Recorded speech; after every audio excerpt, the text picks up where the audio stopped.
the best non-scientific pH meter you get. It's like the cream of the crop for like a farm, right? So you are always welcome to come use it. And what happens is it has its own like diode sensor right here that you store in a buffering solution, and you put it in every time, and you lock it in. And what we're actually going to do, and I did this in advance because I don't want to take up too much time with this, but you calibrate it by using 4.01 pH solution. So this is like lab, you get this with the tool. This is exactly 4.01. It helps calibrate the sensor to know exactly what the 4.01 is, and then 7.01. We do 2-point calibration. If we were in a lab and the like data that we were creating was going to go out in the world and be peer reviewed, we would do 3-point and also have 10.01. But this is good enough for a month. So then we have our pH sensor. We're going to turn it on. You're giving me nightmares about doing pH testing. Yeah, I know, like stirring and like these little sensors can get really thrown off, and that's why you actually have to store it wet in a storage solution. So you have like little packets of solutions. It's fun but stressful. And so when that water gets back to me, I'm going to test the pH of it. So that is city water, and that'll help us understand what the pH of our city's water is. My guess, unless Jorge got it from somewhere far away, or there was like lemon juice in the bottle before. So it's from the Luling office. So It's from the Luling office. Oh, it's going to be way different then. yeah. Mm-hmm. Okay. Yeah. Well, you grab. Yeah. Nina, can you grab some from here too? We'll compare pH differences. Thank you. This says 1221. Oh, so it's really refining. Okay. When I let go of it, it was 593. I did. I don't lie. Many things. I think it's useful to come occasionally borrow it. I don't think it's worth the investment. It's about $180. And so most of the home tests, like there are those pronged soil tests. Those, okay. I don't find those I would to be just accurate. rather go with the strip. Like if you really want to know now, get a little strip kit from Home Depot. That's a great solution. Yeah, and like that'll be in the pool chemical. And you're gonna dip in like a little strip. It's gonna give you colors, and you're gonna match it. It's gonna give you a range. Yeah, and those are pretty accurate. Okay, so we've got our Luling water, and then right here, and we've got our New Orleans water. So our Luling water is.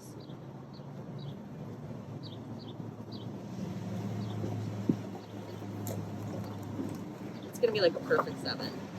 It's 6 point.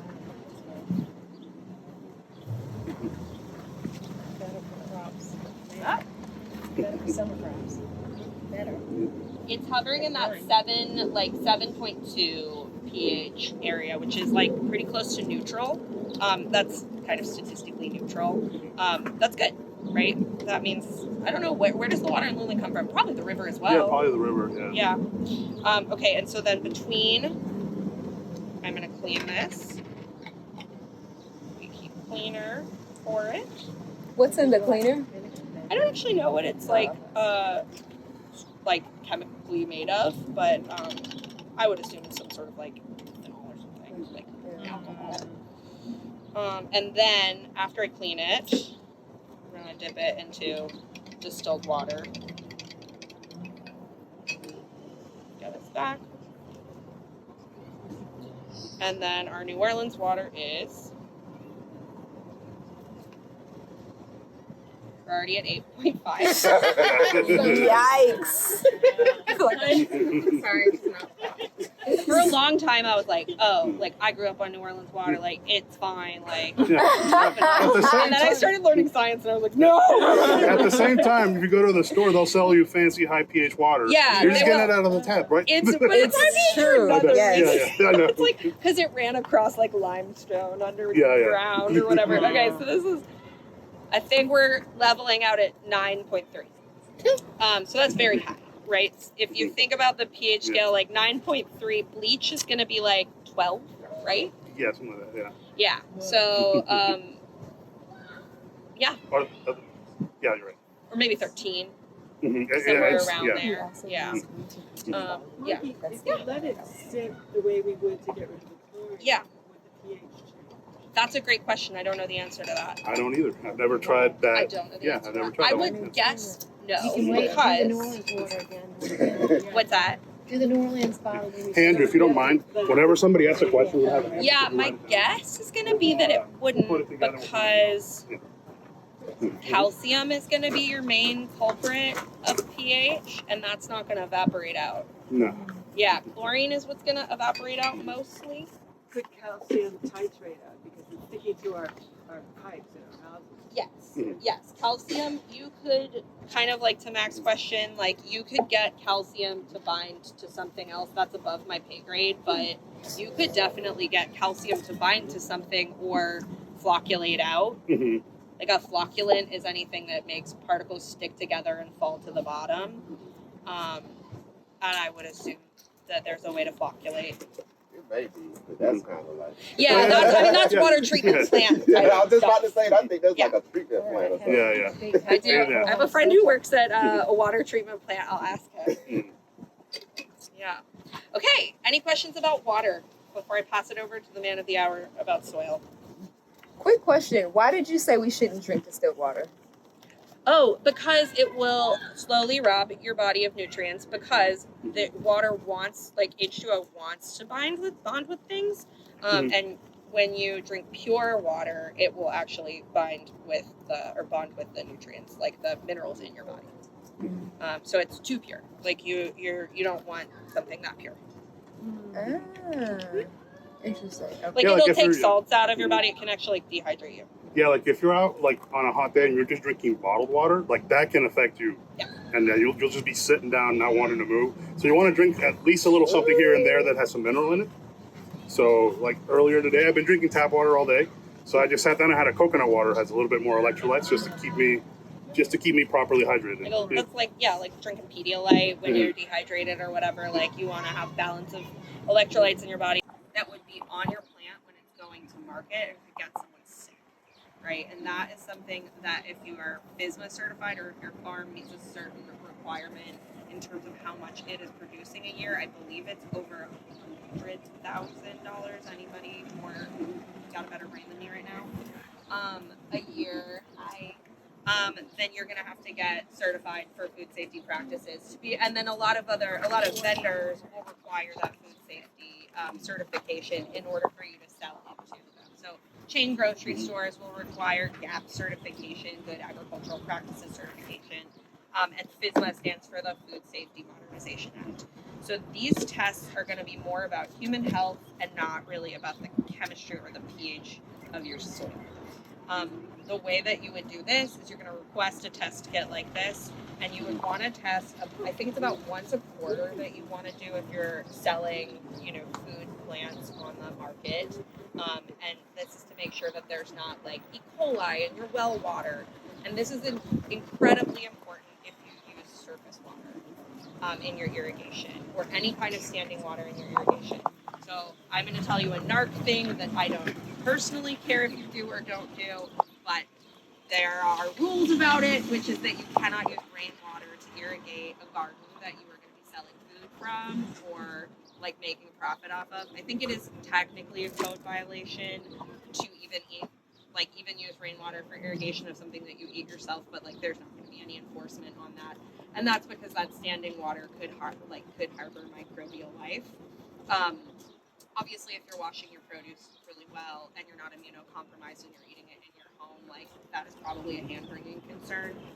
But if you're signing off that you're selling on a really big scale, you should follow the rules because you don't want to be liable for a food safety outbreak. So this is what that would be for. And we're not going to really go through that today because it's not what we're here about. But we are going to use one of the water bottles from here. So what we are talking about that influences soil health is going to be two things. It's mostly going to be your total dissolved solids, which is a generalized reading for how much, basically like minerals are in the water or any dissolved solid, but we can infer that they're minerals. So the higher number that you have in a total dissolved solid reading is going to mean it is like 99% of the time it means your water is harder, right? We've heard this term like hard and soft water. And so you've got this nice little chart on a total dissolved solid meter. So you want like ideal drinking water, which is going to be like reverse osmosis, distilled. We don't want to drink distilled water, but reverse osmosis or water that has gone through a distillation process is going to be 0 total dissolved solids. That means that there's no other solids in that water. It's pure hydrogen dioxide, right? H2O. Anything that's added, those often are things that are good for the human body. You just don't know what they are because you would have to send your water off to a lab to know exactly what the mineral components of that water are. So we don't, as humans, like actually want to drink pure water that much. You want to get minerals in your body, or mineralization in your bones and your teeth. But and the same with plants. But when water is coming out of our tap, that hardness is often from treatment. So in New Orleans specifically, we're drinking water from the Mississippi River. That water is actually very acidic, but when it goes through an immense treatment process, it has to be brought to a really, really alkaline pH at the end because it gets limed, and that's also for taste. And so that means there is a lot of calcium in that water. And if you've ever seen the buildup of white on your terracotta pots in your home, right, those are those minerals. That's what that TDS is reading. It's all of that white gunk that is like not necessarily bad for you. It can also be sodium though. It is often bad for plants. So your TDS meter is going to show you how much of that is in your water. And it is going to be different home by home because the pH of your water is going to influence how much your pipes are corroding.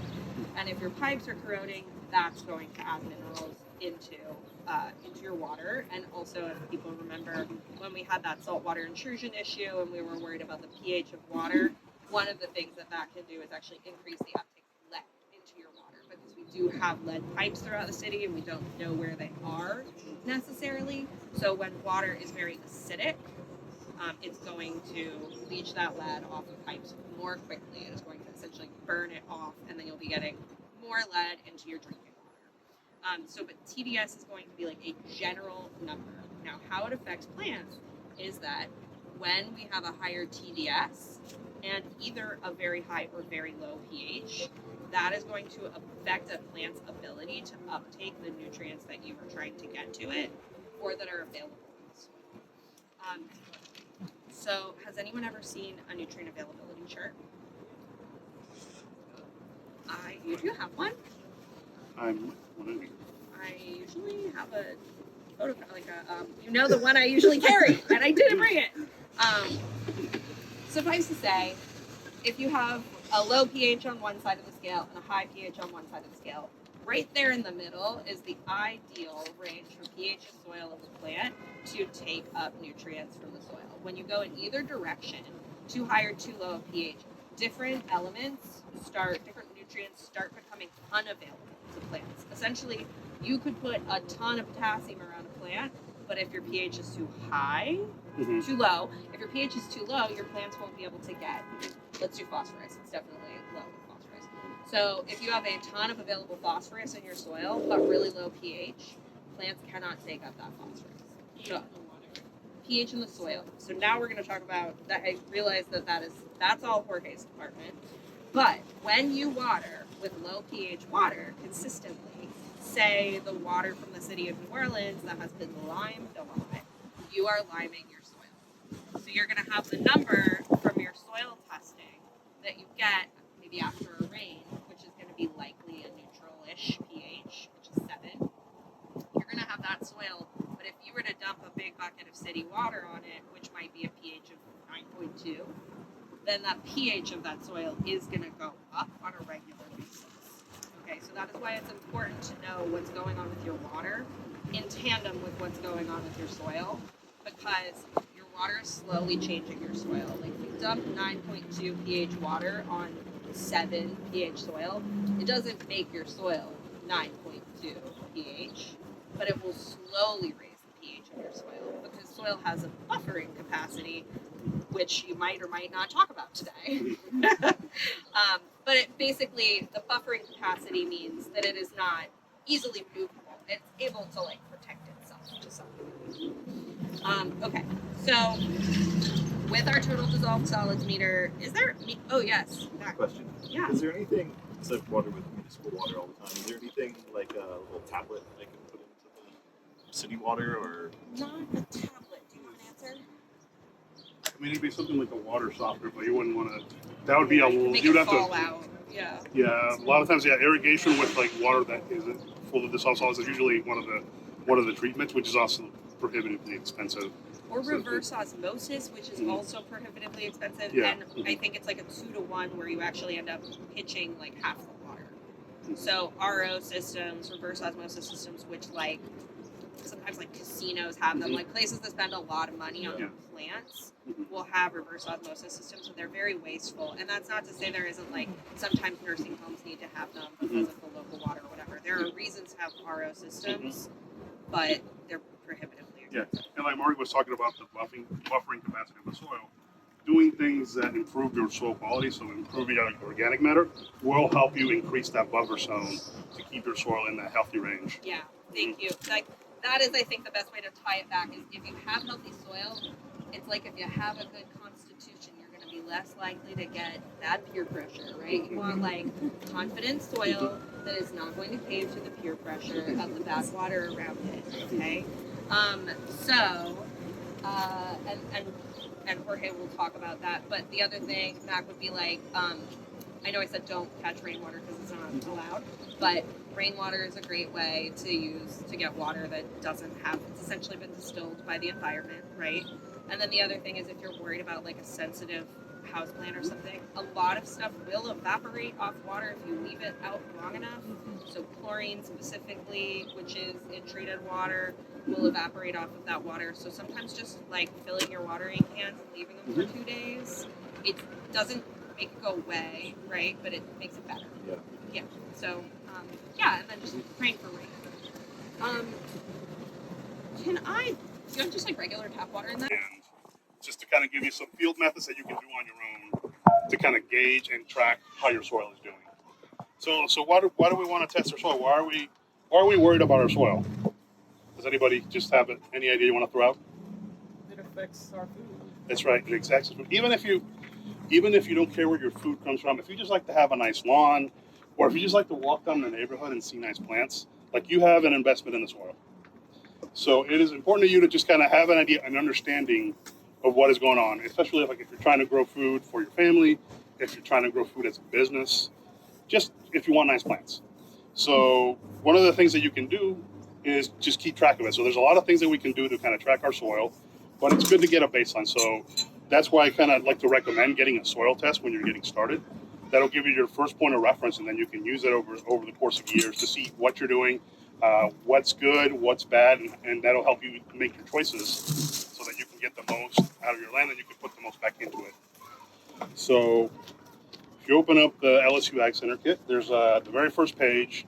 Actually, if everyone want to pass these boxes around, because the order forms are in there, and I think there's enough for everybody, for sure.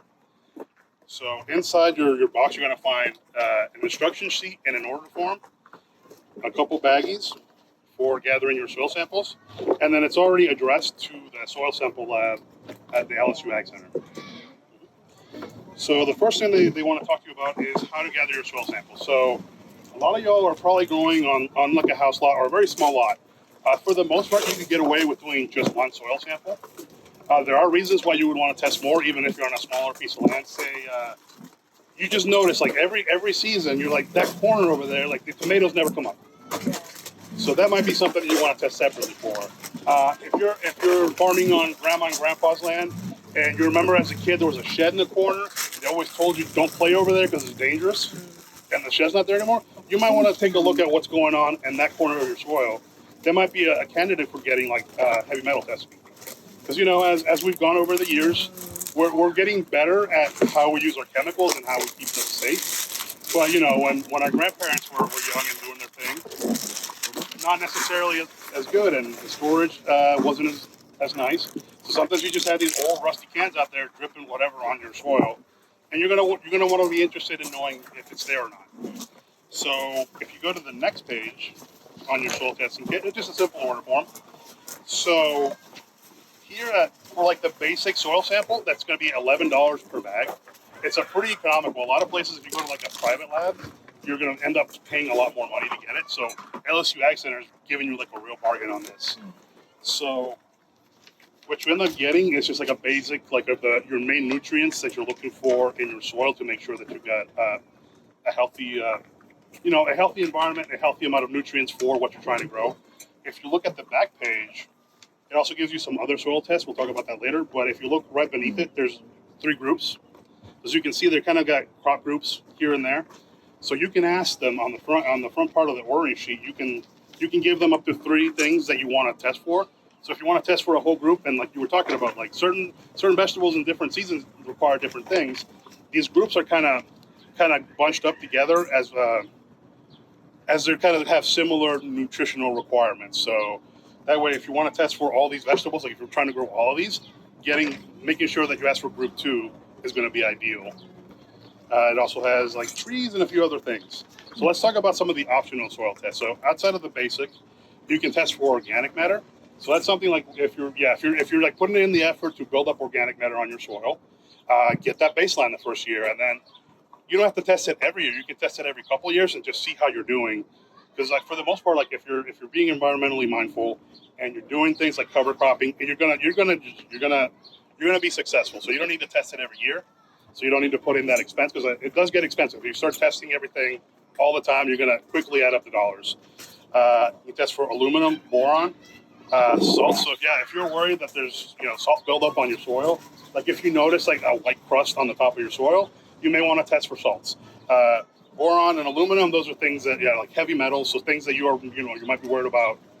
If you know that the lot you're farming on used to be like an industrial site or a factory, whatever was there, you're going to want to do that. Same thing for lead testing. So a lot of those are for contaminants. So if you have an idea of what you think is there, it doesn't harm you to just go ahead and pay a little extra to get that soil sample just to make sure that you're growing in the healthy soil. And if not, you have the option of setting up some sort of raised bed system instead. Because like a lot of times, like remediating that type of soil problem is going to be almost impossible to pay for. Like if you're just, if you're just like a regular person, you're not Jeff Bezos, you just won't be able to throw that money at it and solve the problem. So one of the easier solutions is to just get a raised bed, put a piece of plastic underneath so it doesn't touch the soil, and you're good to go. So let's talk about how to gather your soil sample. So we got our baggie over here. Hey Terrence, do you have any particular? I'm sorry. Can I ask you something before that? Sorry. Go ahead. Maybe you'll talk about the soilless potting mix versus soil. Okay. Well, that can be a little different. So a lot of times, like when you do like a potting mix, it's a little more homogeneous, so you don't have to test as deep. So if you're testing like a soil that's in the ground, you'll probably want to go a little bit deeper, get a more comprehensive sample. So over here, hey Terrence, are there any particular spots that you want to sample, or do we want to do like a mixed up sample for the whole site? Do you know if there's any problem spots or anything? Only problem spot I think is on the other side. On the other side? Yeah. Well, if you want, we can do that later. Okay. But So these were all raised beds. I'm assuming they were all put together around the same time? Some of them are a bit older than others, but But basically. you generally are using similar soil. Mhm. Okay. So we would get like he have to? Could he just go from that bed to that bed and fill one bag with a lot of the beds? Or yeah, you can do that if you Mhm. want. Like I said, if you're confident that everything's kind of functioning at the same level, go ahead and you can take one. You can literally just pick one bed or do all the beds and just mix it up in a bucket. Just give it a good mixing and then throw it in this. This is like a half pint or a pint size bag, and that's all I need. And then you make sure you label it. Whatever you label it, they'll actually put it on the test results, so that way, whatever you decided to be like, oh, this is my strawberry patch, or this is plot A. Whatever you put down, that's what they're going to label it as. I would put my name on it too. So, sometimes in the lab you get your samples mixed up, and then you're like, who did this come from? Mhm. So if you put your name on it, that helps the lab assistant quite a bit. Yeah. So we're just going to go and pick a bed, and we're just going to take our soil sample. So if you're in ground, you're going to want to go a bit deeper. Here in these raised beds, we know that we're kind of using. We brought in all the soil at the same time. It's going to be kind of the same general. There's not soil horizons in the way that you would find in natural soil. So you just kind of come in here, you grab a good scoop, and in this case, we're just going to go ahead and just do one, for example. So we're just going to grab soil from one spot. Say it's your front yard and you think everything's about the same, zip it up, label it, and you just send it off to the lab. So that box is already pre-addressed, so you just got to go to the post office and post it, and fill out the form and put in a check. Because if you don't put in a check, they won't send you anything. Prepaid It'll postage. sit on the desk. It's not A prepaid check. postage? No, the postage is not prepaid. Oh, Yeah. it's a flat rate box. Okay. Yeah, but it's one of those flat rate boxes. All right, so let's grab, inside your folder, you'll have a result sheet, and we can talk about what you're seeing here. As you can see, they have just some basic information about the lab. The label that you put down is going to be right there in that box over here in the top corner. And then it's going to say results. So as you can see, they're testing for several things. You've got your pH, phosphorus, potassium, calcium, magnesium, sodium, sulfur, copper, and zinc. So those are kind of like the basic things you want to keep track on. And then you were talking about how like the parts per million, all these things, like it's not very clear about what's going on. Even this isn't terribly clear. So what they have here, this person picked two different things. So they're running a pasture. So they'll probably have cattle or some other livestock. So they picked two different types of grasses. And then underneath that, you see there's just like a high, low, very low. So that, that can be confusing. So when you're looking at something that is low, you're usually talking about 50% or less of the plant's capacity to reach its full potential. If you're looking at very low, if you're looking at low, that's probably like 50 to 75%. And then high is like 50 to or 75 to 100, and very high is even above that. So what that's telling you is how much, like if you added nutrients, how much you could possibly improve. So like for very high, adding nutrients doesn't make any sense. Adding that particular nutrient doesn't make any sense, right? You already have it there. It's available for the plants. Don't bother. If you're seeing something that's low and you're noticing your plants aren't growing like you want to, that may be something to look into as a soil amendment. So with soil amendments, as part of the NRCS, I'm not allowed to make any sort of particular amendment recommendations, but you could talk to Asha, who's our extension agent from Southern, and she will be able to guide you through the process and help you hopefully select something that works for you. Because, a lot of people don't want to add, chemical fertilizer. They want to do something natural. You can work with her and she can kind of guide you towards a solution that makes you happy. Didn't they used to do that? I remember years ago I did this and they wanted to know, are you doing organic? Yeah. And then they would give you the suggestions. Exactly. You have to be your own advocate for you. Just make sure, because if you go to another county agent that's not Asha and she doesn't kind of have the idea in mind of what goes on here, they might push you straight into chemical because they've been doing conventional ag for years. That's what their thought is. They're like, hey, go buy this thing with these three numbers. And just go to Home Depot and get that thing, and that's not necessarily what you wanted to put in your soil. So yeah, make sure you talk to your extension agent and let them know what you want, and they can help you find the best solution for it. Looking at that form, do you see anything that you want clarified?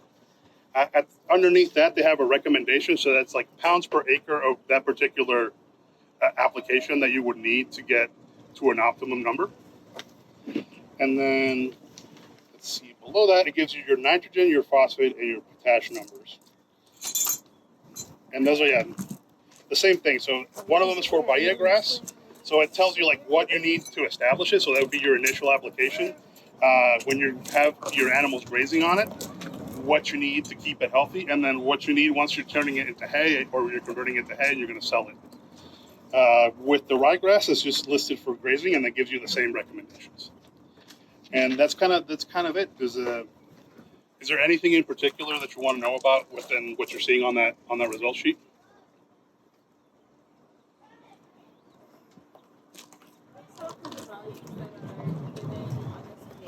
Huh? So yeah, so if you're looking at low, that means you probably want to add something to remedy that deficiency. There's a bit of a deficiency. So if you want your plants to grow to the maximum, you don't always have to. It's your garden, it's your goals. So you can add some chemical or some sort of nutrient to your ground to see if you can get better results out of it. Once you get into high and very high, you're usually not going to get very much in terms of a benefit if you apply, a bit of fertilizer. Oh, sorry.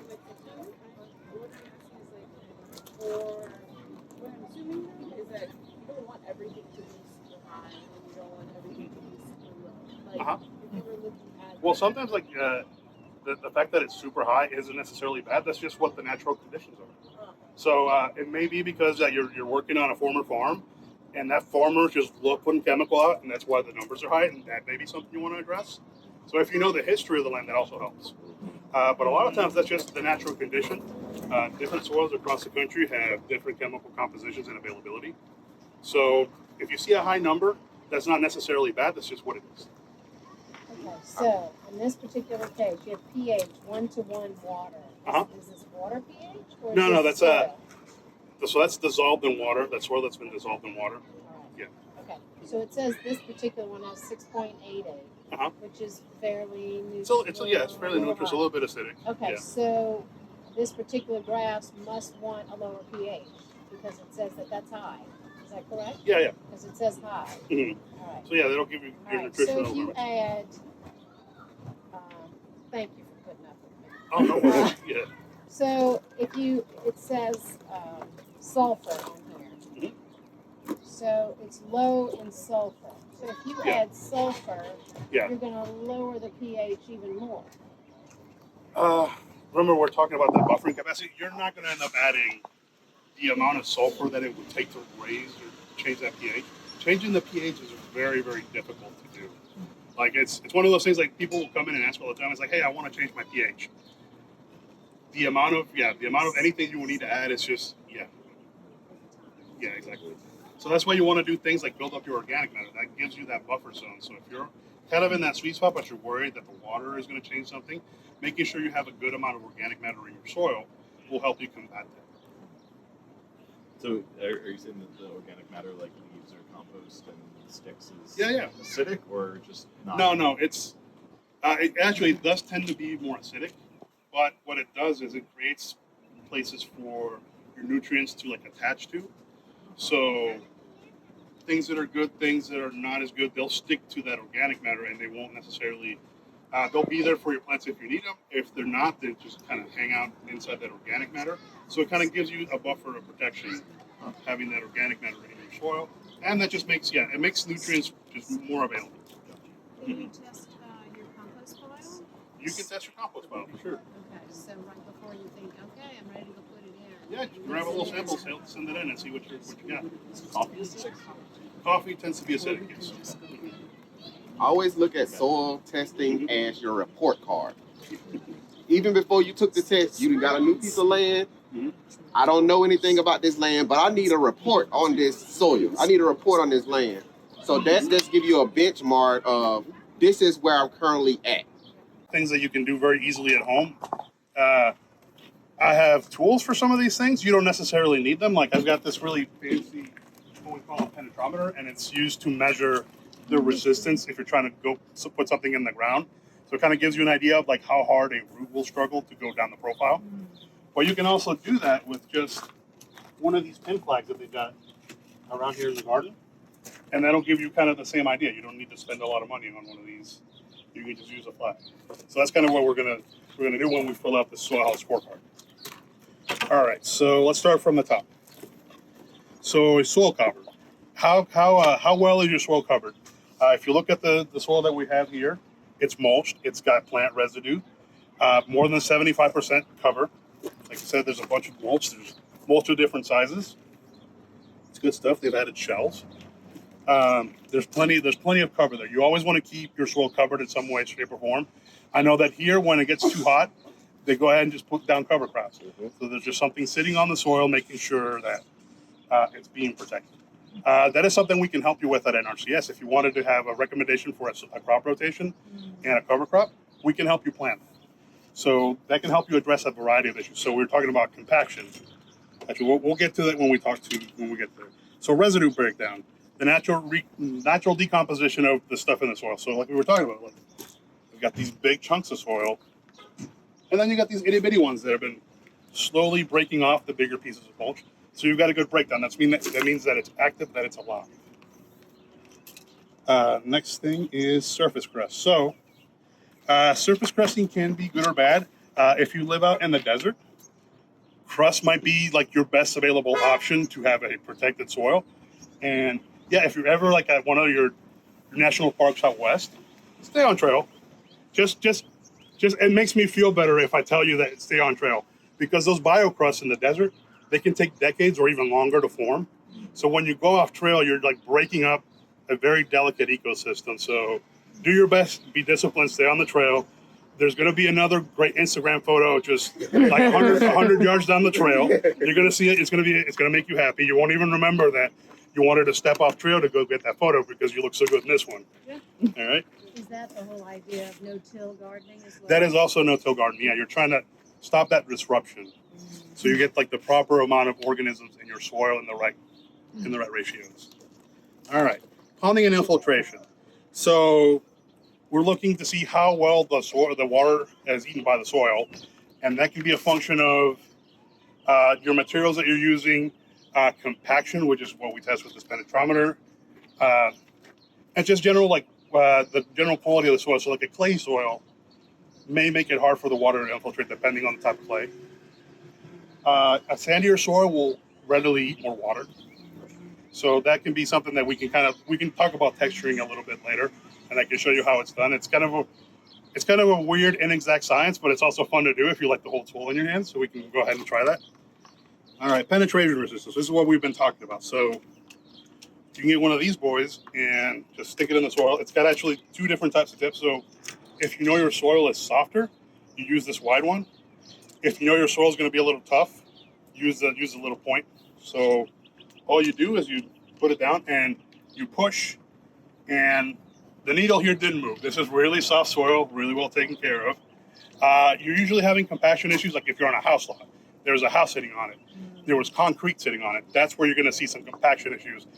When you're working on a farm, normally the compaction layer is right below where your cultivator implements are. So where your plow went, right beneath that surface, that's where you have a hard pan and the roots are struggle to go through it.